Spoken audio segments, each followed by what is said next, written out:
मित्रांनो, उद्योजक होण्यासाठी भरपूर भांडवल नसेल तरी एक चांगली कल्पना असणं महत्त्वाचं असतं. जर तुमच्याकडे कल्पकता असेल तर तुम्ही दगड सुद्धा शेकोळीच्या किमतीला विकू शकता. होय, आता हाच व्हिडिओ पाहना. एका विक्रेत्याने भाजी विकण्यासाठी जबरदस्त अक्कल लढवली आहे. तो चक्क रावणाच्या आवाजात डायलॉगबाजी करून ग्राहकांना आकर्षित करतोय. त्याचा बुलंद आवाज आणि ती पल्लेदार वाक्य ऐकून ग्राहक दुकानात गर्दी करतच आहेत. आता तुम्ही ऐका मित्रांनो, या माणसाने कशी अक्कल लढवली आहे. आणि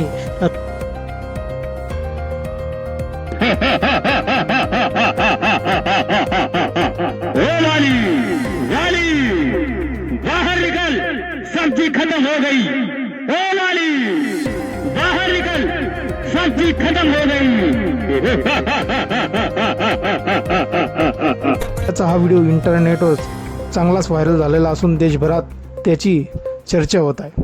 हा व्हिडिओ ॲक्टर राकेश शहानी या इंस्टाग्राम पेजवरून शेअर करण्यात आला असून व्हिडिओच्या कॅप्शनमध्ये दिलेल्या माहितीनुसार हा व्यक्ती गावागावामध्ये सादर केल्या जाणाऱ्या रामलीलांमध्ये रावणाची व्यक्तिरेखा साकारतो. आणि गमतीशीर बाब म्हणजे स्टेजवरचा अभिनय तो भाजी विकताना सुद्धा करतोय. अगदी रावणाच्या बेरिंगमध्ये तो ग्राहकांच्या भाजी घेण्यासाठी प्रवृत्त करतोय. हा व्हिडिओ पाहून खरंच तुम्हालाही हसू आवरणार नाही.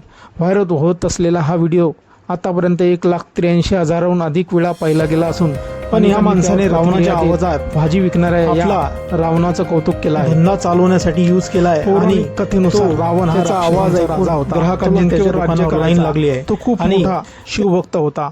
देव, दानव आणि गंधर्व यांच्याकडून त्याचा वध होणार नाही असं वरदान त्यांना मिळालं होतं. तो विद्वान आणि शूर होताच पण तितकाच अहंकारी सुद्धा होता.